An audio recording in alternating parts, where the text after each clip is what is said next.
আমি এই ভিডিওয়ে আপনাদের একটা চমৎকার বার্তা দেব। আপনারা বহু স্থানে ঘুরেছেন, অনেক তীর্থে ঘুরেছেন, কিন্তু আমি হাতের কাছে একটা সন্ধান দেব। 4টে মন্দিরের 4 ধাম। এই 4 ধামে ঘুরলে, 4 ধামে প্রার্থনা করলে জীবনে আপনার কোনো চাহিদা, প্রার্থনা, কোনো ব্যর্থতা আসবে না এবং পূর্ণ সফলতা পাবে। আসুন আমি খুব সংক্ষেপে বলে দিচ্ছি। অনেক ধাম ঘুরেছি আমরা, কিন্তু এই 4 ধামের মাহাত্ম্য হয়তো আপনাদের সঠিকভাবে জানা নেই। আপনাদের বিভিন্ন আটকে থাকা কাজ, আর্থিক অবস্থার উন্নতি, হঠাৎ বিপদ থেকে উদ্ধার পাওয়া, বিবাহ, সন্তান লাভ, দাম্পত্য অবনিমনা থেকে সুসম্পর্ক, প্রেমের সম্পর্ক জোড়া লাগানো, আর্থিক উন্নতি, সুস্থতা, এসব থেকে সফলতা পাওয়া যায়। এক ব্যারাকপুর স্টেশন সংলগ্ন 1 নম্বর প্ল্যাটফর্মের বাইরে রাস্তার বাম পাশে ব্রিটিশ আমলেরও আগে থেকে বিরাজিত এখানে প্রভু হনুমানজির মন্দির ভীষণভাবে জাগ্রত। মহিলারা দ্রুত সাড়া পান, তাদের কথা প্রভু তাড়াতাড়ি রাখেন। তবে মহিলারা মাথা নত করবেন না প্রভু হনুমানজিকে প্রণাম করার সময়, তবে সফল কিন্তু কিছুতেই হবে না, উল্টে বিফলতা, দুর্দশা নেমে আসবে। তিনি মহিলাদের, নারীদের মাথা নত তার সামনে একদমই সহ্য করতে পারেন না। পুরুষরা সাষ্টাঙ্গে বা হাঁটু গেড়ে বসে মাথা মেঝেতে ঠেকিয়ে প্রার্থনা করবেন এবং নিশ্চিতভাবে সফলতা পাবেন, এটা আমি বলে দিচ্ছি আপনাদের। দ্বিতীয় হলো আদ্দামা।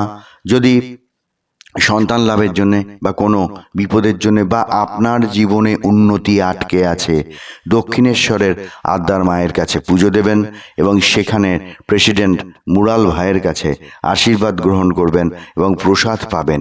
এই 3টে কাজ যখন করবেন, মন্দিরে পুজো দেয়া এবং যখন মুরাল ভাইয়ের সামনে আপনি গিয়ে দাঁড়াবেন, তখন আপনাকে কিছু বলতে হবে না। তিনি সব জানেন, তিনি অন্তর্যামী, তার কথা আমি আগেও বলেছি। তিনি আপনাকে দেখা মতো বুঝতে পারবেন এই মানুষটা, এই সন্তানটার কিসের অভাব আছে, তিনি সেটা আশীর্বাদ করে দেন। এবং প্রসাদ যখন পাবেন, আদ্যাপীঠের আদি মাতা আদ্যাপীঠের প্রসাদ যখন আপনি গ্রহণ করবেন, সেই সময় আপনার মনের কথাটা বলবেন, আমার একটা সন্তান চাই, আমার একটা চাকরি চাই, আমার ব্যবসায় উন্নতি চাই, আমার সুস্থতা চাই, ইত্যাদি আমাদের বিভিন্ন জনের যে বিভিন্ন রকম চাহিদা। এরপরে আসছি নৈহাটির বড়মা। নৈহাটির বড়মা সম্বন্ধে আপনার অনেক ধারণা আছে। বহু আগে থেকে, যখন ওটা ওই মন্দির তৈরি হয়নি, তখনকার মানুষের কাছ থেকে এটা শোনা যায়, তৎকালীন সময়ে যারা ব্যারাকপুর অঞ্চল দিয়ে নৈহাটির দিকে গঙ্গা পারাপার করে চুঁচড়ো ওই স্থানে যেতেন, তারা পথের মধ্যে এই মা কালীকে প্রণাম করে যেতেন। মা কালীর মূর্তি তখন নাকি ক্ষুদ্র ছিল, ছোট ছিল এবং রাস্তার পাশেই ছিল, এবং সেইখানে তারা যা বলে যেতেন সেই কাজে সফল হতেন। ফিরে এসে তারা মাকে সেই মানত, মনের ইচ্ছা যে পূরণ হয়েছে, মা যে করেছেন, সেইটার আবার পুজো দিয়ে কাপড় বা ইত্যাদি কিছু মাকে ভালোবেসে দিয়ে যেতেন। এই হচ্ছে নৈহাটির বড়মার আদি রূপ, আদি কথা। এখন মা ভীষণভাবে জাগ্রত এবং দেশ বিদেশ থেকে বহু ভক্ত, বহু মানুষ, বহু অসুবিধায় পড়ে তার কাছে আসেন এবং সফল হন। এখানে দণ্ডিকাটা আছে। তো আমি ব্যক্তিগতভাবে এইভাবে কৃচ্ছ সাধনের পক্ষে নয়, আমি বিপক্ষেই। কারণ ছেলের সঙ্গে মায়ের কথা, তা সেখানে এত কষ্ট যদি আমি করি, সেক্ষেত্রে মা হয়তো দুঃখ পেতে পারেন। মা দুঃখ পেলে সেটা আমাদের জীবনে ক্ষতির সম্ভাবনা থাকে। আসুন এবার আমি বলছি, চতুর্থ হলো কাকুরগাছির মনসামা। এটা আপনারা অনেক শুনেছেন, অনেক হয়তো ভিডিওতে দেখেছেন, কিন্তু ব্যক্তিগতভাবে যে কাজটা একেবারেই হওয়ার নয়, কিছুতেই হতে পারে না, কিছুতেই হতে পারে না, এমন একটা ঘটনা জীবনে এসেছিল এবং মাত্র কিছুদিন আগেই ধরতে পারেন। সেইখান থেকে অদ্ভুতভাবে মাকে পুজো দিয়ে সেটা পুরো 180 ডিগ্রি ঘুরে গেল এবং পক্ষেই সেই রায় হলো।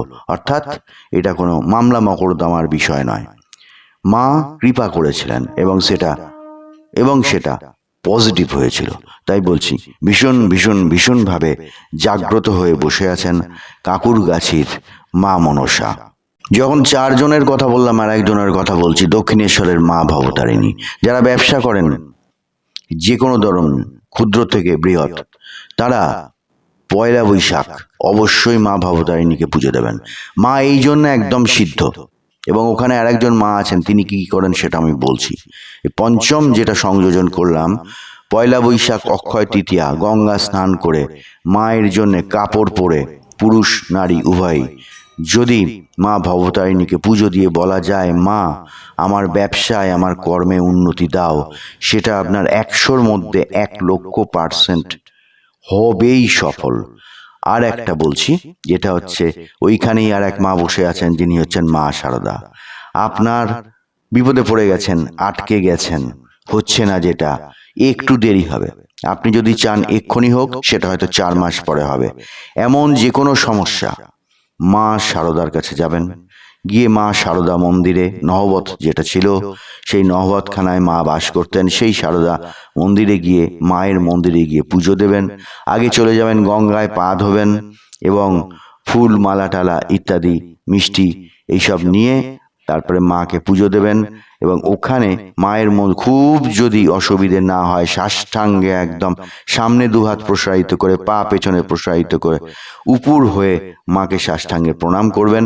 মহিলারা হাঁটু গেড়ে বসে প্রণাম করবেন, পুরুষরা সাষ্টাঙ্গে প্রণাম করবেন। আর মাকে বলবেন, মা, মা আপন মা, নিজের মা, মা এটা তোমাকে করে দিতেই হবে, নালে আমি তোমাকে ছাড়বো না।